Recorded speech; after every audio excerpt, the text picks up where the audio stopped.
Welcome to Coming Home, Survive and Thrive in Homeschooling.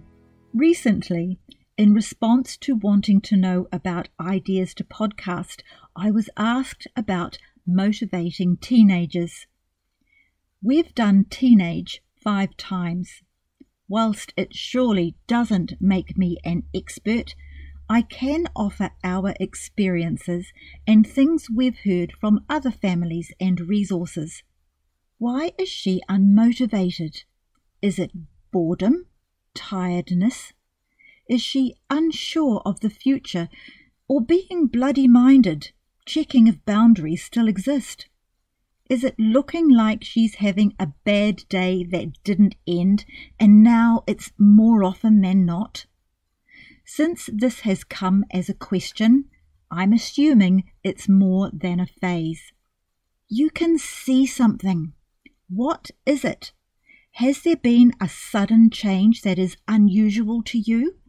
See if you can define anything of the above.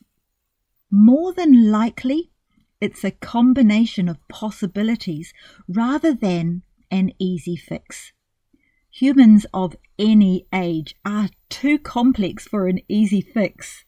Let's look at some of these possibilities and what to do. Tiredness. Check on her sleeping patterns.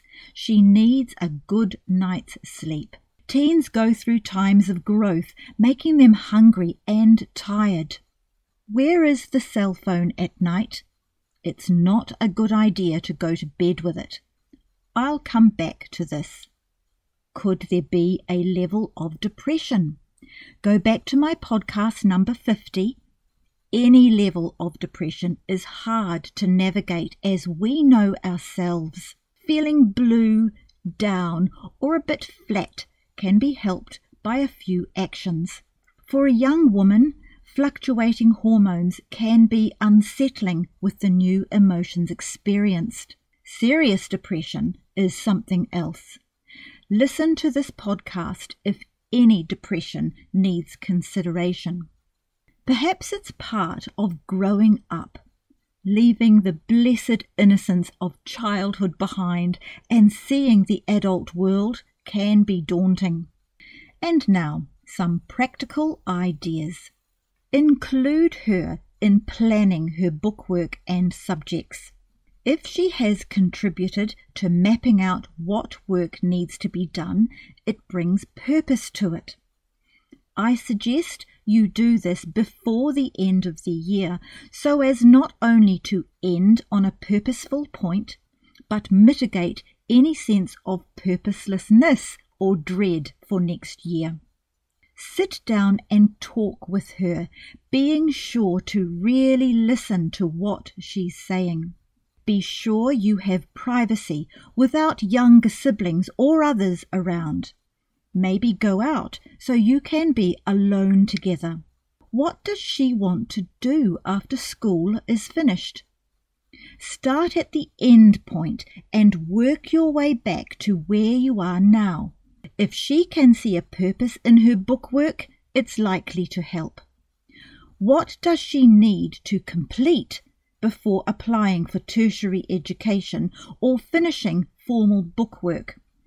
Once she can see this, her motivation increases. How much time do you have left? Once you know this, get super strategic about books needing to be read. I well remember realizing for our youngest that I only had about a year to go before she finished, and I had a list of books I still wanted her to read. What are the minimum requirements in maths and English if neither of these is her strong point? Go back and listen to Marcia in podcast 13 regarding maths. And a reminder, you do not have to do every equation or problem on the page. Once she knows the concept, move on. Does your teen or young adult want to go to university, take an apprenticeship, or get a job? Any job. Perhaps a gap year could be considered. Go back and listen to podcast 28 about university. If she finishes homeschooling or drops to part-time with part-time work, this could help her make her own decision to finish her schoolwork. Working part-time in retail or hospitality is a good start and opportunity to learn, but a career in it is unlikely unless you own the business. Experiencing the reality of early starts, difficult customers, a sore back, aching feet and low pay may be just the thing to help with motivation. But if that's what she wants after experiencing the reality of working, let her do it. I'm not discussing today the merits of tertiary education versus going to work. That very much depends on whether your child is cut out for further education or going straight into a paid job. My purpose in saying the previous sentences is as a motivational tool. After all, the smartest and most highly paid person still needs tradesmen to buy clothes and get lunch at the local cafe. Have her think of successful adults she knows. How did that person achieve? Could your child interview or chat with some of them? Family dynamics being what they are, she might listen and realize this other adult is saying what you've been saying. 12 Rules for Life by Dr. Jordan Peterson is a great handbook for young adults, any adult. If a teen wants to change the world or save it, she must learn to start with herself. Young adults are growing up and pushing back against parental authority, but they're practicing what it is to be an independent adult. Sometimes they want independence, and other times they need you so badly. So give them more responsibility for themselves and around the house. Make the expectations clear and agreed on, and do not rescue them, or at least try not to. It's a good idea to get the subjects she's not so keen on done first thing in the morning. It was always our habit to do maths first. There was nothing to be planned or decided, as that was the time to do maths. There is pragmatic value in having a daily routine. There needs to be consequences if required bookwork is not done. If she knows, for instance, the social gathering is off if it's not done, stick to it. It's hard, but there are consequences to everything in life, good and bad decisions, and she needs to learn it whilst still at home. Learning this as an adult is much tougher. If she has been at school for most of her education and homeschooling is reasonably recent, there's possibly a clash of cultures to be taken into consideration. What I mean is this. Think of the usual reputation of a teen and high school, and you'll probably mention rebellion against parents and authorities, only doing what's necessary, peer opinion more important than family, and social media. Earlier I said I would return to the cell phone. I commend to you the book, The Coddling of the American Mind by Jonathan Haidt. In it, there's the important topic of social media and our children. Long-term homeschoolers aren't exempt from this, but our experience was minimized because the culture of public schools wasn't our norm. Coming home for education doesn't quickly change what's been sculpted into behavior and what's considered normal. But it does give you the opportunity to help reshape the molding purposefully made in our children. Changing attitudes and unlearning responses and behaviour you don't like can be done, but it takes time and strategy. There's a phrase known to homeschoolers as de-schooling. It's certainly experienced by families leaving in especially difficult school situations and going through the process of de-schooling. It's like peeling an onion of seemingly never-ending layers. I think to realise that this is a real thing is reassuring.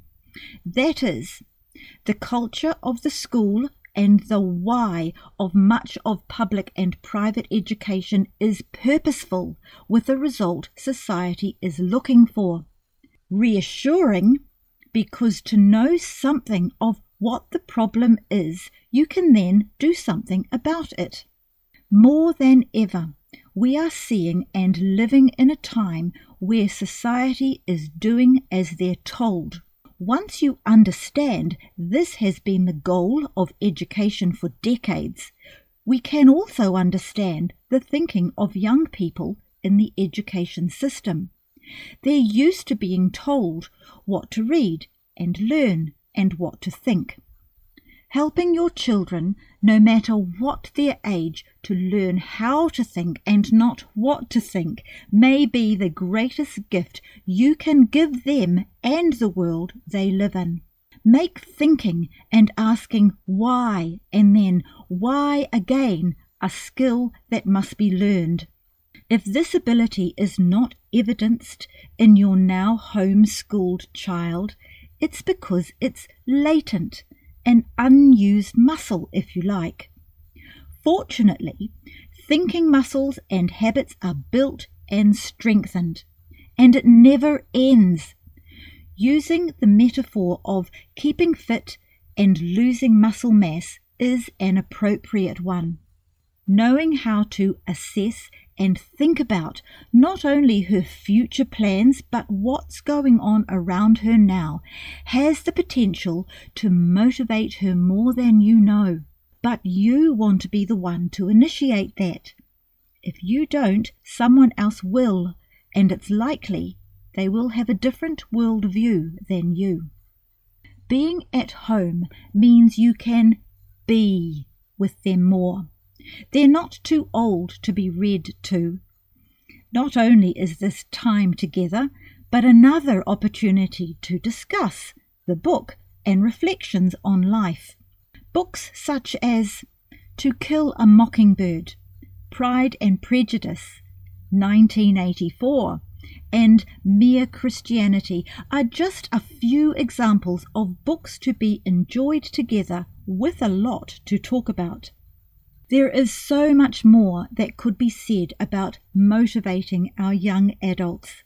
I know I'm only scratching the surface today, but I hope it's given ideas and a sense of direction as well as reassured you.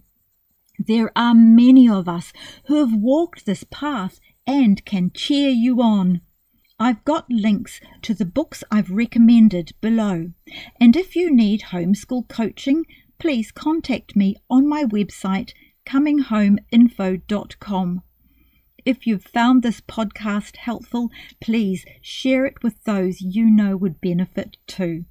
That's all from me this week. I'll catch up with you next time. Bye.